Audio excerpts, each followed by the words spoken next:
Assalamualaikum warahmatullahi wabarakatuh. Berjumpa lagi dengan saya Andi di channel Majrotul Hasanah. Oke. Pada kali ini kita akan mereaction mendengarkan khutbah yang sangat menarik ya, yang saya lihat dari FB ya. Oke, langsung saja kita lihat khutbahnya ya. Mudah-mudahan bisa bermanfaat. Jangan lupa untuk di like, subscribe, dan di komentar. Oke, langsung saja kita lihat.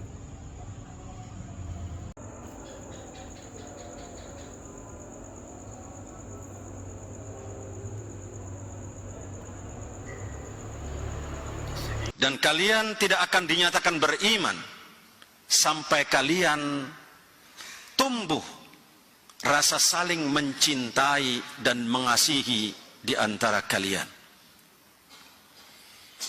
Awala adullukum ala syai'in idza fa'altumuhu tahabbtum.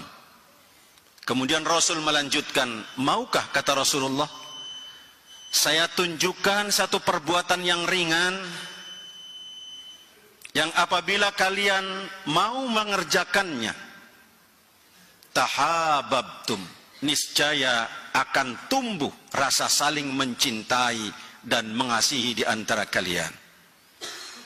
Afsus salam, kata Rasulullah, sebarkanlah salam. Salam yang seperti apa yang akan menumbuhkan rasa saling mencintai di antara kita? Bukankah selama ini kita sudah terbiasa menyampaikan salam, baik kepada orang yang kita kenal maupun kepada orang yang tidak kita kenal? Kita selalu menyampaikan salam kepada mereka. Bahkan banyak orang lain juga menyampaikan salam kepada kita. Tapi mengapa kita menyaksikan fenomena dalam kehidupan bermasyarakat, masih banyak di antara saudara-saudara kita yang tidak mendapatkan kasih sayang dari kita, atau kita tidak mendapatkan kasih sayang dari saudara-saudara kita? Lalu salam yang mana yang akan menumbuhkan rasa saling mencintai dan mengasihi? Salamnya adalah salam yang biasa kita ucapkan, yaitu kalimat Assalamualaikum warahmatullahi wabarakatuh. Namun titik tekannya bukan berhenti pada ucapan, tapi pada aplikasi kehidupan. Hadirin rahimakumullah, paling tidak ada 3 kata yang coba kita gali untuk bisa kita terapkan dalam kehidupan sehari-hari dari kata salam yang sering kita sampaikan kepada orang lain. Pertama, kata assalam. Ketika kita bertemu dengan orang lain, kemudian kita menyampaikan salam lebih dahulu dengan ucapan Assalamualaikum, maka sadar atau tidak, kita telah melakukan kontrak perjanjian dengan orang itu, seolah-olah kita mengatakan, wahai saudaraku, selama engkau ada dalam pandanganku, selama engkau ada dalam jangkauanku, atau selama engkau ada dalam wilayah kekuasaanku, maka saya jamin keselamatanmu. Harus namanya salam sejauh itu kita mampu menjamin keselamatan dalam bentuk aplikasi kepada orang lain. Atau ada orang lain yang memberikan salam lebih dahulu kepada kita dengan ucapan Assalamualaikum. Sadar atau tidak bahwa orang tadi telah melakukan kontrak dengan kita, seolah-olah dia mengatakan, wahai saudaraku, selama engkau ada dalam jangkauanku, maka saya jamin keselamatanmu. Karena itu hadirin rahimakumullah, sungguh ironi kalau ada orang masuk ke dalam rumah orang lain, mengetuk pintu, kemudian mengucapkan salam, tapi begitu ada di dalam rumah orang itu, dia lakukan kezoliman. atau ada orang yang berdiri di atas mimbar seperti ini, diawali dengan kalimat Assalamualaikum, tapi kemudian ucapannya tidak mampu menjamin keselamatan orang lain, maka salam yang harus kita sebarkan adalah bagaimana upaya kita untuk menjamin keselamatan orang lain. Jaminan apa yang harus kita berikan kepada orang lain? Pertama, hifdzuddin, jaminan keselamatan agama, baik bagi diri kita maupun bagi orang lain. Kita wajib menjamin keselamatan agama, dan kita nggak boleh mengganggu agama dan keyakinan orang lain. Yang kedua, hifdzun nasab,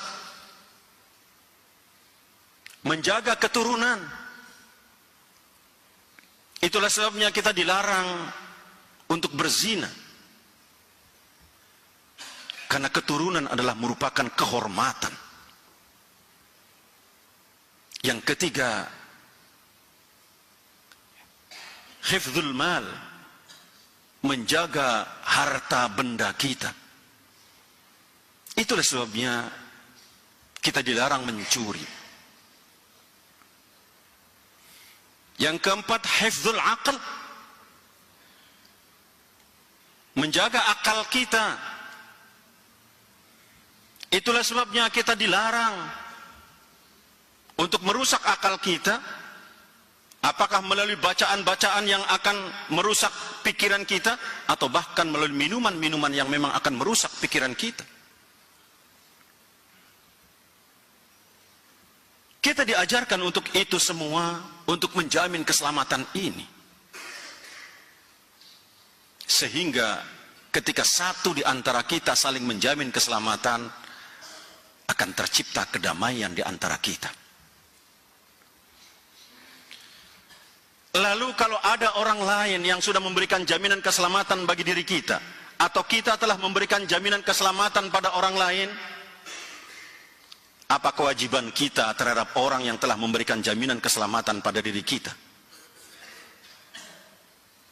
Al-Quran mengajarkan, wa idza huyyitum bitahiyyatin fahayyu bi ahsana minha aw rudduha. Kalau engkau telah diberikan penghormatan, huyyitum, penghormatan, dan para mufassir mengatakan huyyitum ini adalah assalam, yang berarti kalau kita telah diberikan jaminan keselamatan oleh orang lain, maka Allah membimbing fahayyu bi ahsana minha aw rudduha, maka balaslah keselamatan itu, balaslah jaminan keselamatan yang orang lain berikan pada kita, bi ahsana minha, dengan balasan jaminan keselamatan yang lebih dari orang lain yang berikan kepada kita. Kalau saja kita tidak mampu memberikan jaminan yang lebih dari yang orang lain berikan pada kita, Allah kemudian memberikan batas minimal, aurudduha, kata Allah, minimal sama dengan yang orang lain berikan pada kita. Subhanallah, begitu mulia nilai salam dalam kehidupan kita, yang harus kita terapkan dalam kehidupan kita sehari-hari. Apakah cukup dengan memberikan salam? Ternyata tidak. Maka ada kalimat yang kedua, yaitu rahmah. Assalamualaikum warahmatullah. Kalimat rahmat. Setelah kita memberikan jaminan keselamatan pada orang lain, maka segera kita menyebarkan rahmat bagi orang lain. Rahmat yang mana yang harus kita sebarkan kepada orang lain? Rahmat yang pernah dititipkan oleh Allah Subhanahu wa ta'ala kepada setiap nurani kita di dunia ini, untuk kita sebarkan kepada orang lain.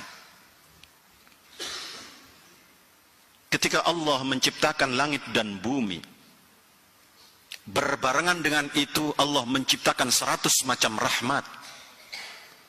Satu rahmat diturunkan oleh Allah ke bumi, dititipkan kepada setiap yang memiliki nurani untuk disebarkan kepada yang lainnya.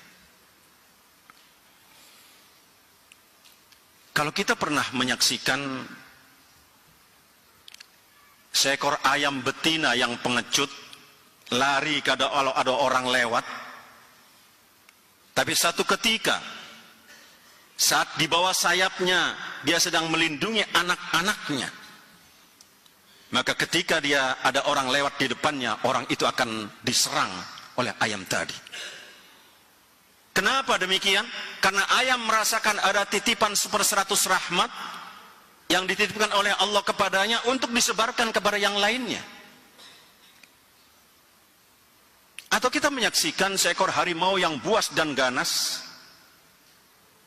saat dia melahirkan anaknya, kita menyaksikan harimau itu menjilati anaknya dari mulai ubun-ubun sampai ke tengkuknya. Karena harimau merasakan ada titipan 1/100 rahmat yang diberikan oleh Allah kepadanya. Atau mohon maaf,